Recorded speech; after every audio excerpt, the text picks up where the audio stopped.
Hello, my dear students. Welcome to the channel The Science Spot. In this video tutorial, we are going to discuss about the air pollution. But first of all, we have to discuss with the composition of air. So, what is composition of air? Beta, air is a mixture of gases. We know that already. कौन सी gases होती हैं इसमें? That is nitrogen, oxygen. Nitrogen 78% है, oxygen 20.9% है, other gases आपकी 0.17% है, organ आपका 90% है, वेयर एज कार्बन डाइऑक्साइड आपका 0.03% है। जब इस कंपोजिशन में किसी भी तरीके का चेंज आता है उसको हम एयर पॉल्यूशन कह सकते हैं। Now what is the definition of air pollution? That is air pollution refers to any physical, chemical, or biological change in the air. It is the contamination of air by harmful gases, dust, and smoke, which affects plant, animal, and human drastically. Air pollution हम उस सभी condition को कह सकते हैं जब air की physical properties मतलब एयर हमारी दिखने में, एयर की क्वालिटी में ही गिरावट हो जाए, केमिकली उसका नेचर बदल जाए, मतलब एयर मिक्सचर ऑफ गैसेस है और इन्हीं गैसेस में जब अपडेशन होने लगे, ये गैसेस जब ऊपर नीचे होने लगे, बायोलॉजिकल चेंजेस में हम कह सकते हैं कि एयर के अंदर बैक्टीरिया, पैथोजन, वायरस जब घुलने मिलने लग जाए, तो इन सब की वजह से जब एयर गंदी होकर के हमें नुकसान पहुंचाने लगे और हमें ड्रास्टिकली मतलब बहुत बुरी तरीके से अफेक्ट करने लगे, जिसकी वजह से कई सारी बीमारियां और कई सारे हार्मफुल इफ़ेक्ट्स हमें देखने को मिले अपनी बॉडी पर, एनिमल की बॉडी पर, प्लांट बॉडी पर और इवन नॉन लिविंग थिंग्स पर। तो ये जो ड्रास्टिकली चेंज हो रहा है यही है आपका एयर पॉल्यूशन। क्या है इसके कारण, कैसे हम करते हैं एयर पॉल्यूशन? तो बेटा इसके दो रीजंस है, पहला है नेचुरल कॉज और दूसरा है मैन मेड कॉज। जब आपका एयर पॉल्यूट होता है by the phenomena of nature, that is known as natural causes. जब आपका एयर पॉल्यूट होता है मैन की वजह से, that is known as man made pollution. पहला है वॉल्केनिक एरप्शन। वॉल्केनिक एरप्शन कुछ और नहीं है बल्कि यहाँ पर आप देख रहे हैं कि जब ज्वालामुखी से मैग्मा या लावा निकलता है तो उसके साथ कई सारे धूल धुएं के कण भी निकलते हैं और आपके एयर को पॉल्यूट कर देते हैं। बायोलॉजिकल डिग्रेडेशन, बैक्टीरिया सड़ाते गलाते हैं चीज़ों को। फॉरेस्ट फायर, इस फोटो में आप देख रहे हैं जंगल में आग लगी हुई है, इससे कितनी बुरी तरीके से धुआं निकल फोटो में आप देख रहे हैं जंगल में आग लगी हुई है, इससे कितनी बुरी तरीके से धुआं निकल रहा है, ये आपके एयर को पॉल्यूट कर रहा है। पॉलन एंड फर्स, आपको पता है कि फ्लावर में पॉलन ग्रेन्स होते हैं और वही एक दूसरे के ऊपर जाकर के बैठते हैं तो आपके पॉसिबल हो पाता है सेक्सुअल रिप्रोडक्शन हो पाता है। दैट इज़ वाई ये जो पॉलन ग्रेन्स हैं, जो फर्स हैं, ये सब एयर को में मिल करके एयर को पॉल्यूट करते हैं। और फिर उसके बाद हम यहाँ पे देख लेंगे कि कुछ मैन मेड कॉजेज़ क्या हैं, क्या हम सब मिल करके कर रहे हैं और हमारा एयर पॉल्यूट हो रहा है। Incomplete combustion of fossil fuels, जब हम चीज़ों को इस तरीके से जलाते हैं कि वो पूरी तरीके से जल नहीं पाते हैं तो उसमें से एक गैस निकलती है, दैट इज CO, मतलब कार्बन मोनोऑक्साइड, जो प्रोड्यूस करता है सूट। आपकी हवा में या हमारे चारों तरफ जो मिक्सचर ऑफ गैसेस है, जब उसमें कुछ धूल धुएं के ब्लैक कलर के कण मिल जाते हैं तो उसे हम कहते हैं सूट। इसको हम एक और नाम देते हैं ब्लैक कार्बन। ये बहुत ज़्यादा नुकसानदेह है एयर के लिए और हमारी हेल्थ के लिए। सेकेंड है ट्रांसपोर्ट एंड ऑटोमोबाइल्स। आज आपको पता है कि सड़कों पे इतनी कार से गाड़ियां हैं, इनसे निकलने वाले धूल धुएं एयर को कंटामिनेट कर रहे हैं।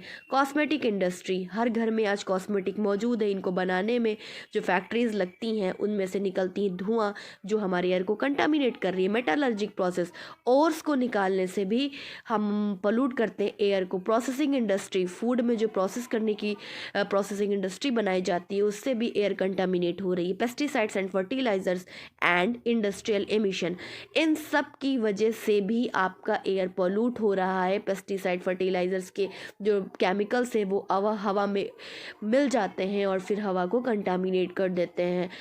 But let's come to the most important topic, जहाँ से क्वेश्चन अराइज होता है आपके कॉम्पिटिशन्स में, आपके बहुत बड़े बड़े एग्जाम्स में। That is what is SPM. क्या होता है एसपीएम?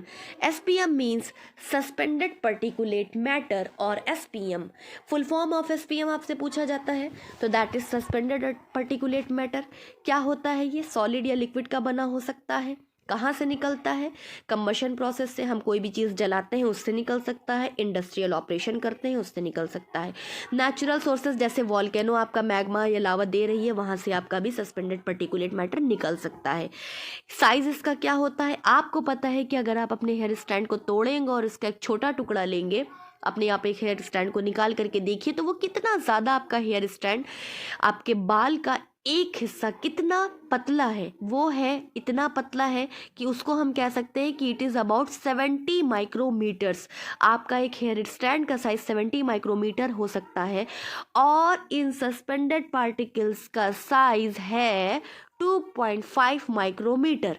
तो 2.5 माइक्रोमीटर या इससे भी छोटे पार्टिकल्स, एक तरफ आपका हेयर स्टैंड 70 माइक्रोमीटर का है और एक तरफ आपको हवा में घुले हुए जो पार्टिकल्स मिल रहे हैं वो है 2.5 माइक्रोमीटर के। तो आप बताइए खुद कि कितनी जल्दी आपका एयर पॉल्यूट हो जाएगा इन छोटे छोटे कणों के मिलने से। और ये कण अगर आपके रिस्पायरेटरी ट्रैक्ट में इंटर हो गए तो क्या होगा कि आपका रिस्पायरेटरी ट्रैक्ट चोक हो जाएगा, रुक जाएगा, सांस लेने में आपको प्रॉब्लम क्रिएट हो सकती है और ये सस्पेंडेड पर्टिकुलेट मैटर हमें डेथ भी कॉज करा सकते हैं। तो अब आपको पता चल गया कि सस्पेंडेड पर्टिकुलेट मैटर कुछ सॉलिड और लिक्विड के पार्टिकल होते हैं जो हवा में घुले होते हैं, इतने छोटे होते हैं कि हम इन्हें देख नहीं सकते, इसलिए इनसे दूर 70 माइक्रोमीटर्स, आपका एक हेयर स्टैंड का साइज 70 माइक्रोमीटर हो सकता है और इन सस्पेंडेड पार्टिकल्स का साइज है 2.5 माइक्रोमीटर। तो 2.5 माइक्रोमीटर या इससे भी छोटे पार्टिकल्स, एक तरफ आपका हेयर स्टैंड 70 माइक्रोमीटर का है और एक तरफ आपको हवा में घुले हुए जो पार्टिकल्स मिल रहे हैं वो है 2.5 माइक्रोमीटर के। तो आप बताइए खुद कि कितनी जल्दी आपका एयर पॉल्यूट हो जाएगा इन छोटे छोटे कणों के मिलने से। और ये कण अगर आपके रिस्पायरेटरी ट्रैक्ट में इंटर हो गए तो क्या होगा कि आपका रिस्पायरेटरी ट्रैक्ट चोक हो जाएगा, रुक जाएगा, सांस लेने में आपको प्रॉब्लम क्रिएट हो सकती है और ये सस्पेंडेड पर्टिकुलेट मैटर हमें डेथ भी कॉज करा सकते हैं। तो अब आपको पता चल गया कि सस्पेंडेड पर्टिकुलेट मैटर कुछ सॉलिड और लिक्विड के पार्टिकल होते हैं जो हवा में घुले होते हैं, इतने छोटे होते हैं कि हम इन्हें देख नहीं सकते, इसलिए इनसे दूर भी नहीं जा सकते और ये हमें बहुत ज़्यादा नुकसान पहुंचाते हैं। इसके एग्जांपल्स क्या हैं? इसका एग्जांपल है सूट। मैंने अभी भी बताया कि कंबशन जब होता है तो सूट निकलता है। सूट कुछ और नहीं है, धूल धुएं के छोटे छोटे कण हैं जो हवा में मिल जाते हैं, कार्बन मोनोऑक्साइड वगैरह है, ये सारी चीज़ें सूट है।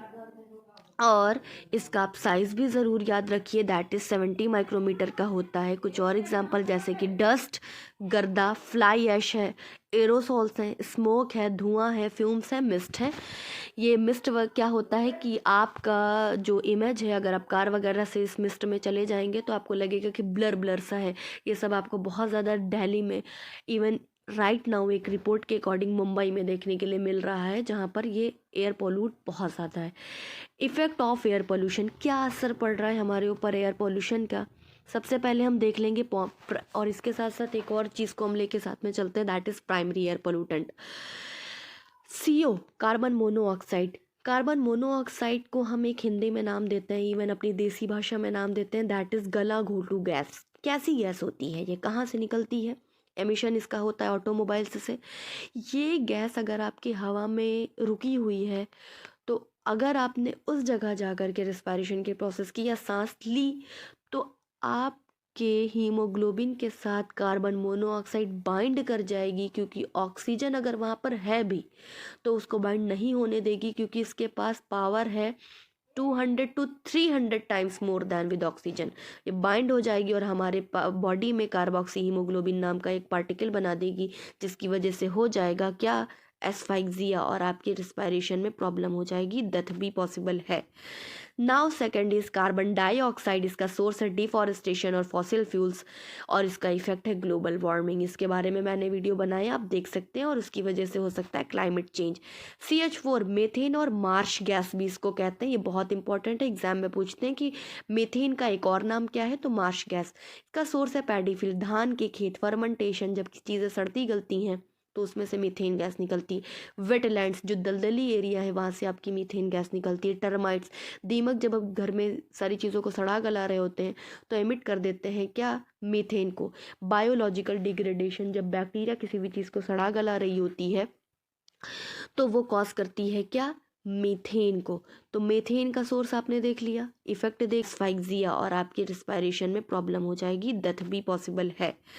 Now second is carbon dioxide, इसका सोर्स है डिफॉरेस्टेशन और फॉसिल फ्यूल्स, और इसका इफेक्ट है ग्लोबल वार्मिंग। इसके बारे में मैंने वीडियो बनाया, आप देख सकते हैं, और उसकी वजह से हो सकता है क्लाइमेट चेंज।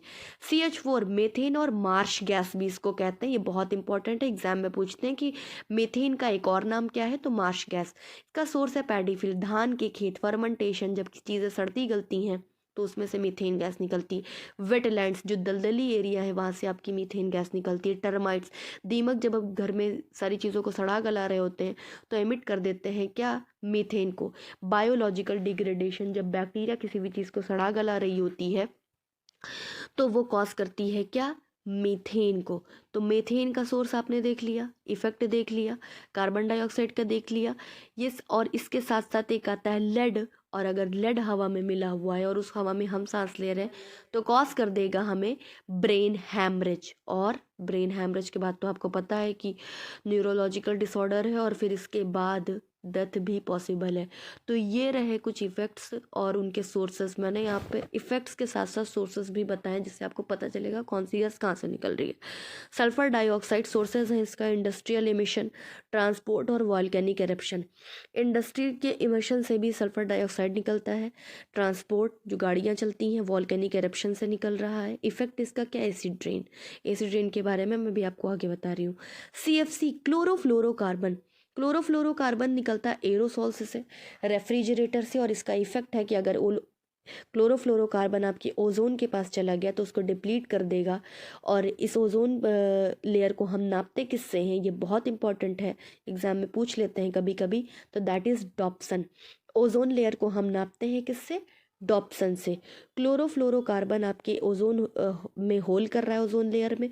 ओजोन लेयर में अगर होल हो जाएगा तो अगर वो यूवी रेज से प्रोटेक्ट करती है वो लेयर हमें, और वो यूवी रेज हमारी स्किन के पे पड़ेगी तो स्किन कैंसर होने की पॉसिबिलिटीज़ है। नाइट्रोजन डाइऑक्साइड भी आपके ओजोन लेयर के कंसनट्रेशन को कम करता है।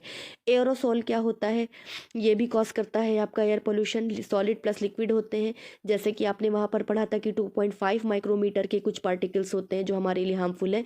ये भी एरोसॉल्स भी होते हैं जो 1 से 10 माइक्रोमीटर के स्मॉलर साइज में होते हैं और कॉज करते हैं एयर पोल्यूशन, और ये हमारे ऊपर बुरा असर डालते हैं। और स्मॉग प्लस फॉग का एक ऐसा कॉम्बिनेशन जिसकी वजह से आपको सांस लेने में प्रॉब्लम हो सकती है, मेंटल रिटार्डेशन हो सकती है। इवन अगर किसी बच्चे ने इस ऐसी हवा में सांस ले लिया तो उसकी ऑन स्पॉट डेथ पॉसिबल है। इतने ज़्यादा लीथल इफेक्ट है हमारे एयर पॉल्यूशन के। और कौन कॉज कर रहा है, we humans are responsible for that. Now ये सारी चीज़ें तो हम लोगों ने डिस्कस कर ली प्राइमरी पॉल्यूशन में। Now what is secondary pollution और सेकेंडरी पॉल्यूटेंट। सेकेंडरी पॉल्यूटेंट वो होते हैं जो formed by intermingling reaction of primary pollutant known as secondary pollution. जब आपके प्राइमरी पॉल्यूटेंट्स जो कि आपके क्या थे, CO था, ओजोन था, और CO था, SO2 था, इन सारी चीज़ों के साथ जब कुछ और चीज़ें मिल जाती हैं तो वो क्या कॉज कर देती है, सेकेंडरी पॉल्यूटेंट। यहाँ इस चार्ट में भी आप देख सकते हैं कि SO3 है, HNO3, H2SO4 है, और क्या क्या है, पैंस हैं। ये सारे सेकेंडरी पॉल्यूटेंट कहलाते हैं। ये नेचर में पहले से मौजूद नहीं है, ये नेचर में हमारी जो छोड़ी हुई, हमारे द्वारा जो एमिट की गई गैसें हैं उनके साथ वाटर रिएक्ट करता है, एयर रिएक्ट करती है और कुछ नए तरीके के सिंथेसाइजिंग मटेरियल बना देती है, और वो पॉल्यूशन में आपके योगदान दे रहे हैं। एग्जाम्पल है इसका ozone, smog, pan, SPM. SPM के बारे में मैंने आपको पहले ही बताया, इंडस्ट्रियल एमिशन वगैरह से निकलते हैं। स्मॉग क्या है? आपका स्मोक प्लस फॉग, मतलब कोहरा और धुएं का एक ऐसा कॉम्बिनेशन जिससे आपका पूरा सिटी एरिया पॉल्यूट हो जाए और ब्लर इमेज बनने लगे, तो उस कंडीशन को हम कहते हैं स्मॉग। और ये इतने ज़्यादा डेंजरस है कि फिर उसका कोई सवाल ही पैदा नहीं होता।